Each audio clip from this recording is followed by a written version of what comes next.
listening to the Technical Staff and Theatre Workers podcast. It's the podcast in which I talk to people who work backstage in the technical theatre industry about how they got in, their experiences, and any advice they can give to anyone getting in. This is episode 7 of season 1.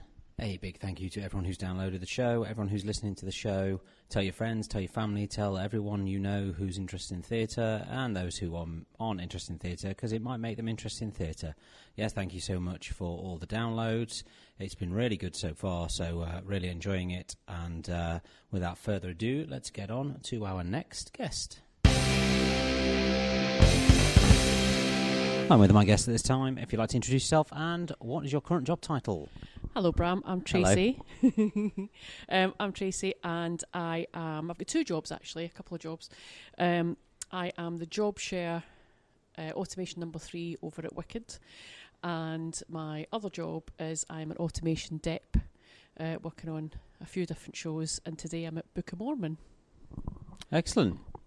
Of course, when this comes out, it won't be today, but that's fine. Well, you know. I suppose it's today sometime, isn't it?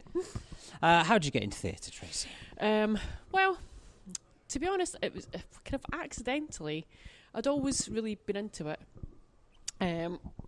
Like going to see shows when I was little and stuff like that, going to see pantos. Never interested in what was happening on stage, if I'm honest. One of those strange children. It just kind of was more interested in the lights and the magic of it all. And I got into theatre because I went one day with my sister, my younger sister, went to college, was looking up different courses and stuff like that, and there was a theatre course. And I just really thought, do you know what? I really fancy doing that. I just turned 30. I wanted to retrain, and I thought, God, that just looks brilliant. I've always really liked it. So I retrained. Excellent. Was and obviously you're from north of the border. I am indeed. I'm from Glasgow. I'm from Glasgow. So although I sound like a posh Glaswegian now because I've been down here for a while. Right. You might not think I'm posh Glaswegian. They'd think I'm posh up there. Oh, I know Glaswegian people, Yeah, so yeah. don't worry about that. So did you find that the opportunities were still there, even though you came from Glasgow?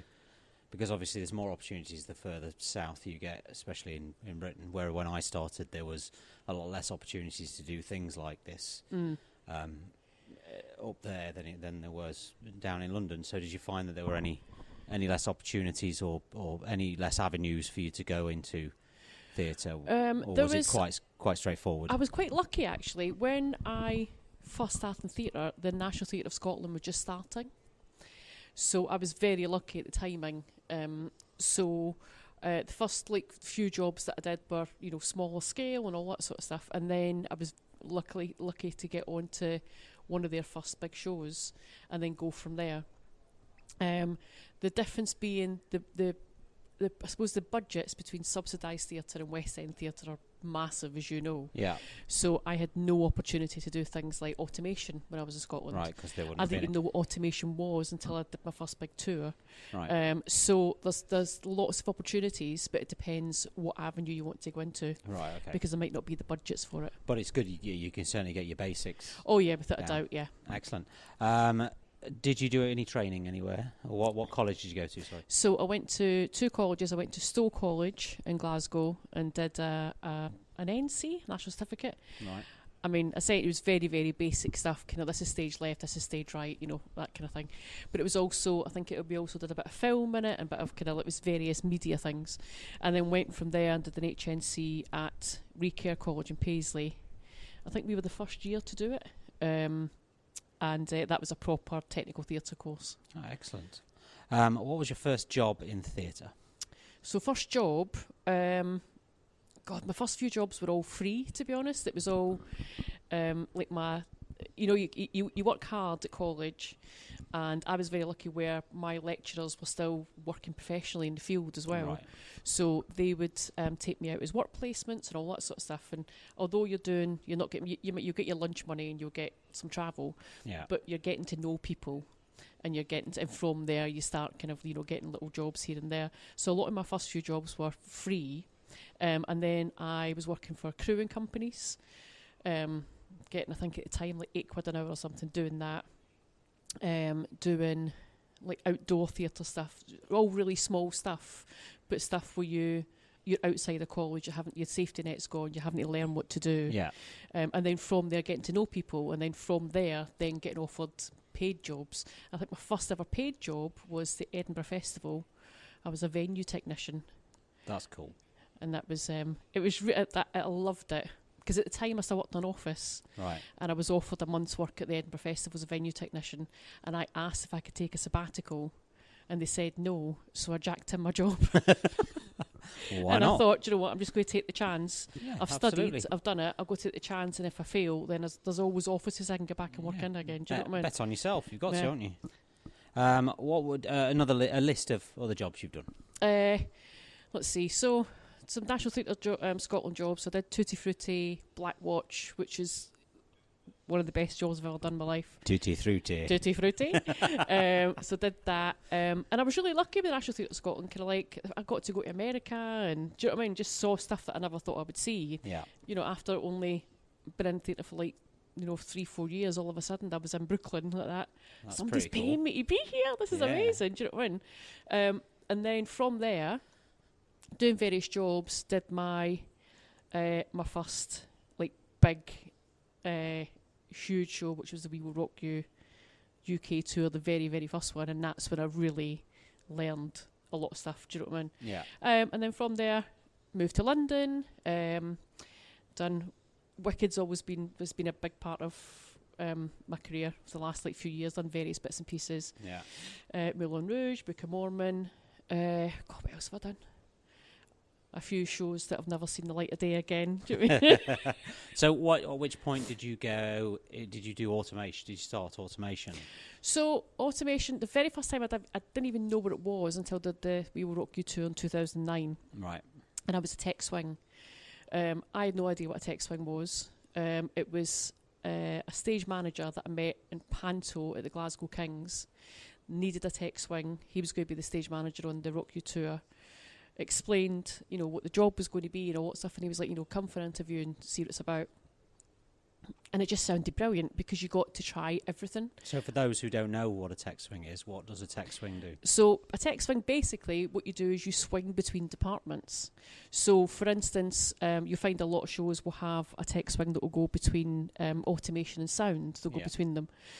On tour, a tech swing will do more departments because it's just somebody who can cover things, and they can, if somebody's sick or somebody's ill, or sick and ill is the same thing, but you know what I mean, holiday. Somebody's on holiday, and you just get so much experience.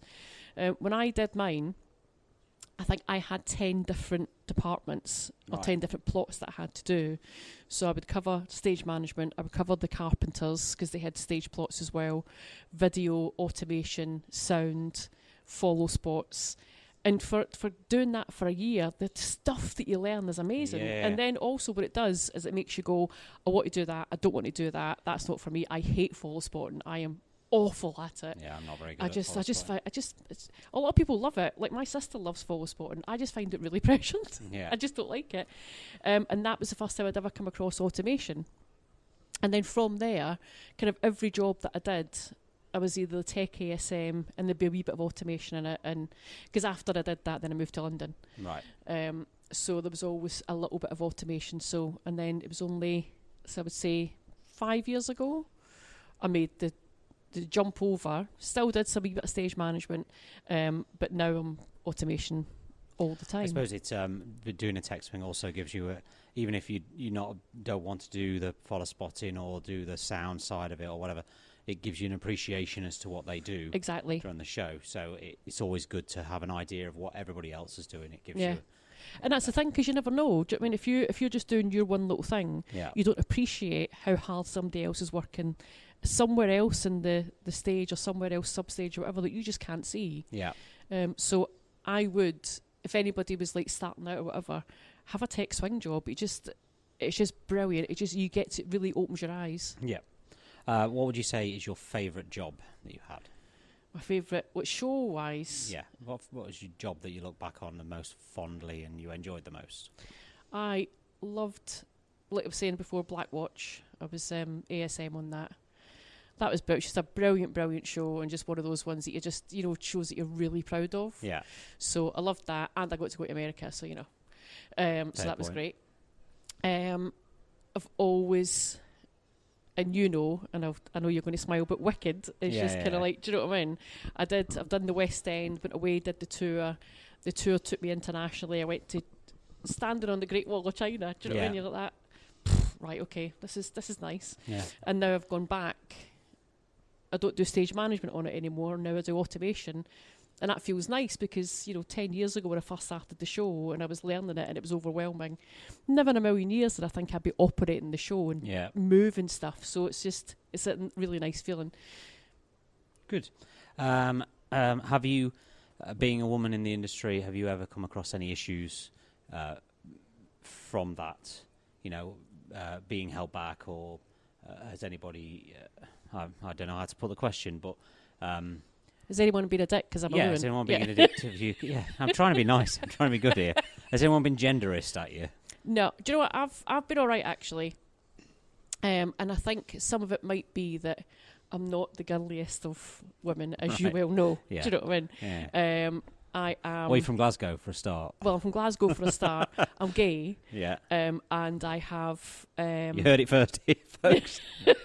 Sorry. And I'm quite boyish, I suppose. Do you know what I mean? Yeah. But not to the point of my own detriment. Do you know what I mean? If I'm not... I think it depends how people come across as well. You know what I mean? If I try to lift something and someone comes across and goes, just don't you borrow your sweet little head, little lady, about that, right, you need to jog on. Well, yeah. I'm going to lift this, whether it kills me or not. Yeah. But, if somebody comes across and says, that looks a bit heavy, you sure you're all right? Do you know what? You've got more upper body strength than I do, and you're offering a nice weight. Yes, I would like some help. I think it depends how it comes across. Well, but I've never had anybody kind of go, no, you're a woman, you can't do that. It's always nice to say, do you need a hand, rather than you don't look like you can do that. Yeah. You know what I mean? Exactly, yeah. And the thing is, and I've heard it before, I've heard people say, women bring the fly, stuff like, oh, women can't fly, they're not strong enough and all that sort of stuff. And it's like, well, it depends on the woman, and it also depends on the man as well. You could have... men have natural body strength, upper body strength, right? But you could have somebody a woman who's been in the gym every day. Do you know what I mean? Well, also... when it comes to flying, let's not go down this rabbit hole. But when it comes to flying a show, if the flying piece is properly counterweighted, anybody should be able to do it. Yeah, that's the point. Yeah, and that's if it's too heavy, then it's not done. It's not been done properly. Yeah, and that's the thing. But you will just get that chauvinistic pig. Yeah, misogynistic nonsense. Do you know what I mean? It's like, all right, okay, will you go up and fly it then? Anyway, you use winches anyway, don't you? So it doesn't really make a difference. Yeah, exactly. And I've never had any issues at all. Good. What would you say are the pros and cons of being in the industry? Oh my God! Right, okay. So there's so many pros. I'll come back to the pros. The cons are obviously the hours. Yeah. Do you know what I mean? So if you're young and you're single and stuff like that, and we were talking about this not so long ago, going on tour is the best thing in the world. It really it's just amazing. Great. Do you know what I mean? If you've got no responsibilities, you're working hard, but you're also having the best time of your life, and it's just absolutely brilliant. And like you said earlier, you learn so much. You genuinely do. Yeah, you really do. So. It's kind of like we're here, and these shows will sit in the theatres in the West End for a long time. But when you take even the same show out on the road, it could be every week, could be every 4 weeks, whatever it is. The challenge of moving it to the next place, fitting it into the next theatre, all that stuff. So you get. The job is exciting, but then the social side of it is really exciting as well, because probably like you, I could go to any major city in Britain now and know my way around because I've toured to all of them. Absolutely, yeah. Absolutely. And that's one of the brilliant things about it. The downside to it is the hours and 6 days a week. Yeah. So, that's quite difficult. And especially, I don't have a family, but I do have a wife and 2 cats. Do you know what I mean? There you go, yeah. And that's why I work part-time now. But obviously, if you've got a family, that becomes quite difficult. And some shows do Sunday shows. And so that's kind of like there's a balance you have to look at and whether it's for you or not.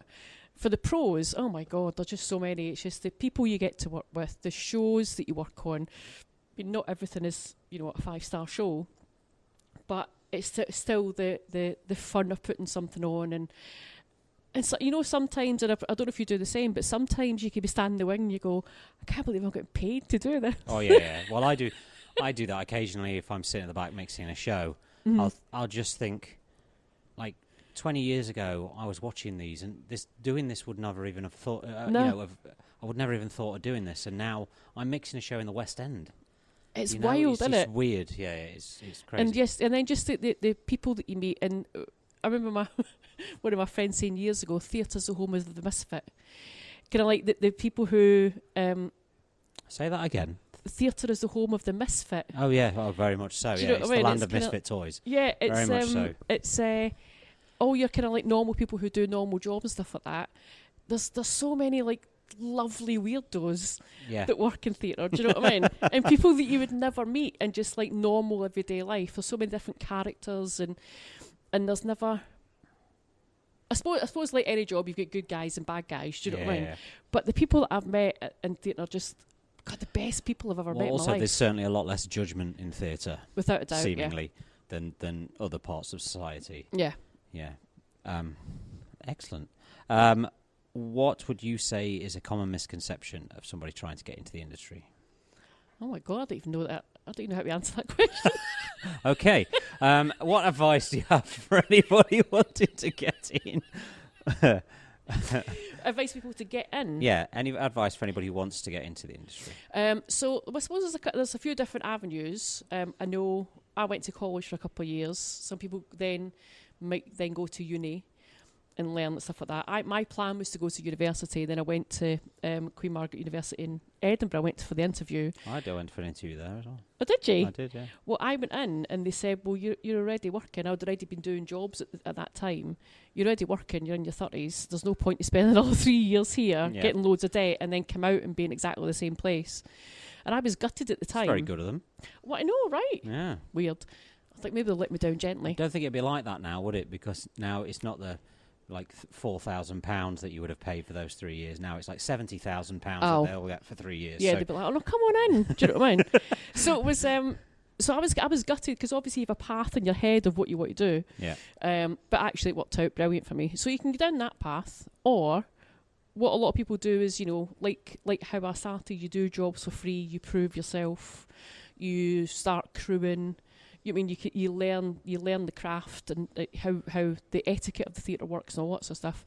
And it's not everybody can do it. Do you know what I mean? But if you can do it maybe part time at the weekends or something, or work in your local theatre and do you mean stuff like that, and kind of like build yourself up in that way without having to got any education. Yeah, there's a saying which is it's not who you know, it's not what you know, it's who you know. Yeah.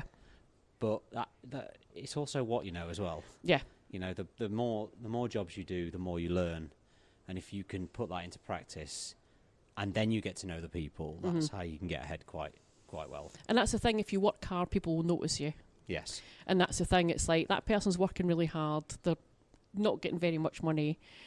They're better than this. We can come with me, and I'll get you might be a wee bit more money, but and you can get to, and you might only get paid like a pittance an hour. But now you're getting to know more people, and those people will then help you get other jobs and other jobs, and that's the thing. It's like you prove yourself, and you'll get noticed. Excellent, lovely. Well, thank you for joining me. That's it. Thanks very much. Thank you. Take care. Thank you to Tracy for that. It was good fun as we roll along with the podcast. Thank you so much for listening to this. Thank you so much for downloading it. It's been really great, really loving it so far, and long may it continue. Thank you to all the guests that have been on, and I shall see you all next week.